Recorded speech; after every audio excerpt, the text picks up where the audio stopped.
This thing doesn't have wheels.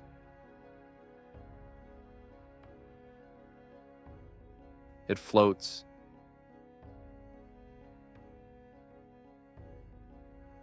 "600 kilometers per hour through a mountain." Japan is spending $42 billion on a train that breaks the laws of physics. But right now, it's stuck.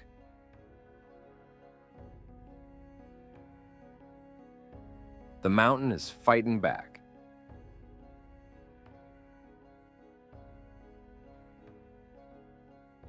Billions over budget, years behind schedule.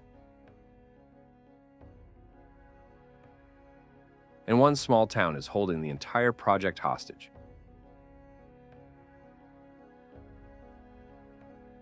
Stick with me, because what's happening inside that mountain right now could save Japan's future, or destroy it.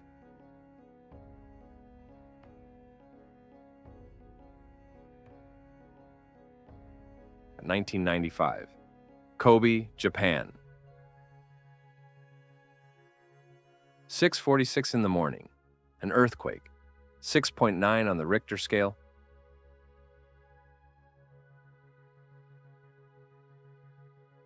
"6,434 people die in 20 seconds.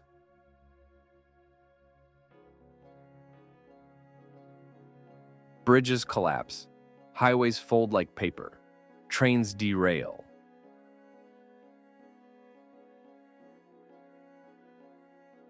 And Japan learns a lesson it has never forgotten. Infrastructure isn't a given. Infrastructure is survival. But here's what almost nobody knows.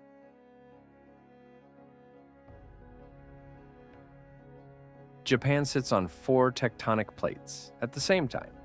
4. That means the next Kobe isn't a question of if, it's a question of when.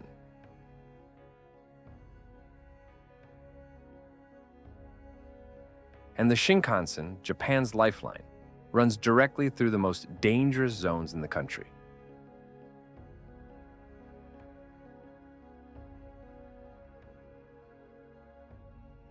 "450,000 people every single day. Same tracks. Since 1964.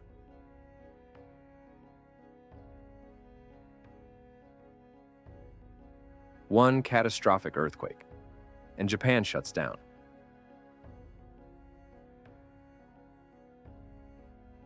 Economy, supply chains, millions of people, all of it, gone.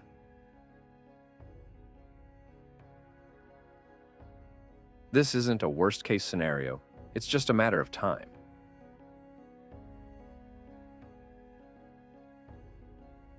So Japan makes a decision that makes even seasoned engineers nervous.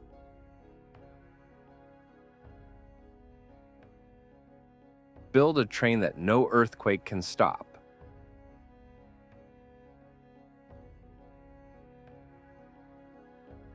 Not around the mountains, not over the mountains. Through the mountains.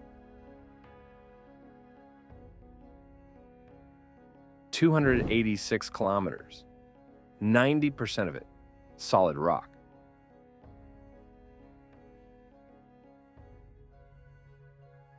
Budget, $42 billion. Done by 2027. Both of those are a fatal miscalculation. But nobody knows that yet. Not yet.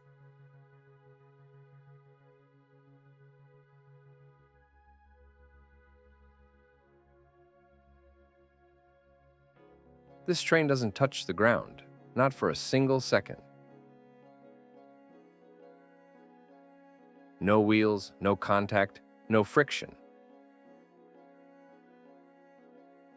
Superconducting magnets, cooled to negative 269 degrees Celsius, lift it 10 centimeters into the air. Colder than outer space.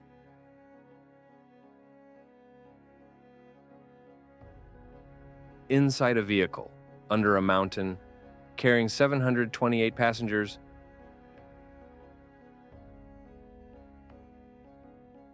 And then it accelerates, 0 to 600 kilometers per hour.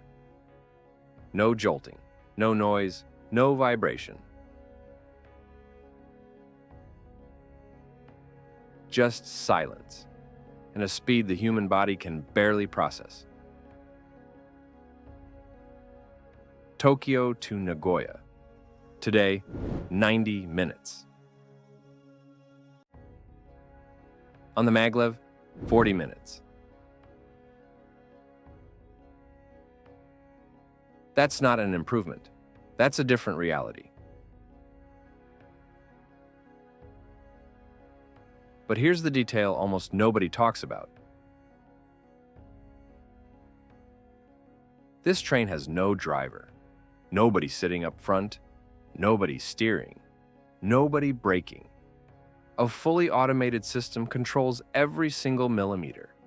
600 kilometers per hour, driverless, through absolute darkness.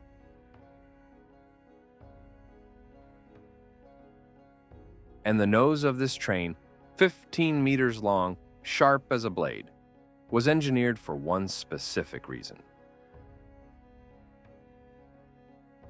Without it, the air pressure when the train shoots into the tunnel would shatter windows. Tunnel walls shaking, passengers in panic. With it, pure silence. This machine is perfect. But the mountain is not.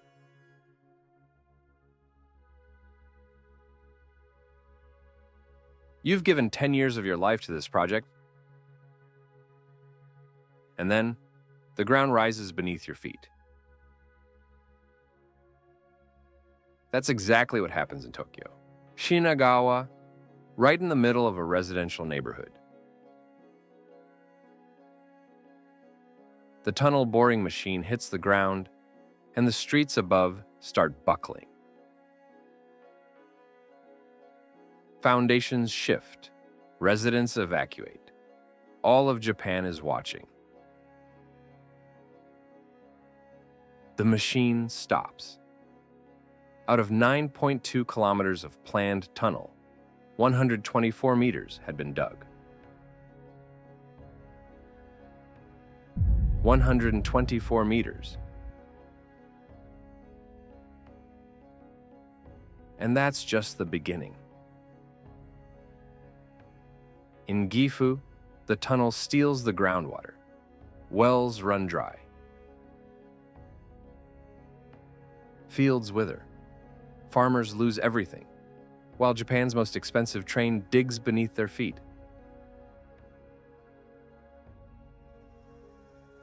Construction gets halted, again. And then Shizuoka. A small prefecture, one governor, and 8.9 kilometers of tunnel. He blocks the construction permit for years. His argument, the tunnel will dry up the Oi River. The river that has irrigated Japan's most famous green tea fields for centuries.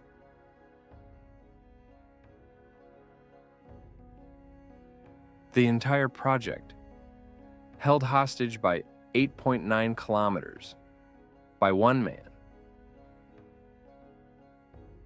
31 out of 84 construction sections are already behind schedule. Tunnel boring machines sit idle. Workers wait. The clock is running. And the number Japan is now looking at is $72 billion. Double the original budget. And the worst part, nobody knows how to move forward. Shunsuke Niwa isn't sleeping well.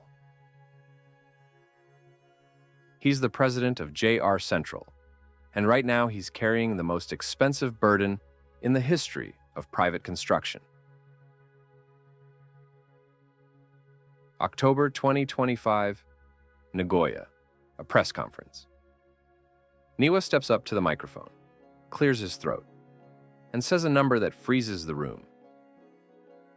$72 billion. No government, no sovereign wealth fund, no international consortium. One single private company. This project was originally supposed to cost $34 billion, then $46 billion, now $72, and nobody can guarantee it stops there. Japan has put up $20 billion in loans. The rest, JR Central is financing out of the revenue from the old Shinkansen. Every day the old train runs, so the new one doesn't die, but there's something else. Japan is shrinking. 800,000 fewer people every single year. Fewer passengers, less revenue, less time.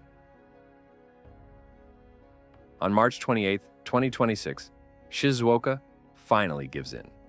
The last obstacle falls.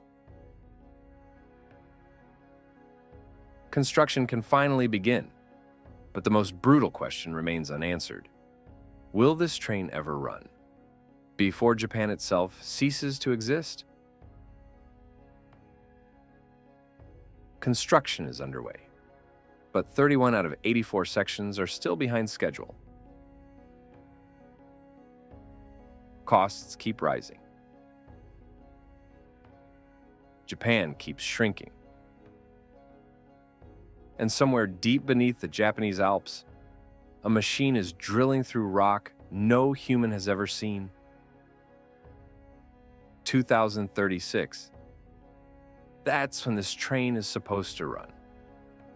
If everything goes according to plan, if the mountain gives way, if Japan holds on, 3 massive ifs. But here's the question that won't leave me alone. Is Japan building this train for the future? Or is it fighting against its own end?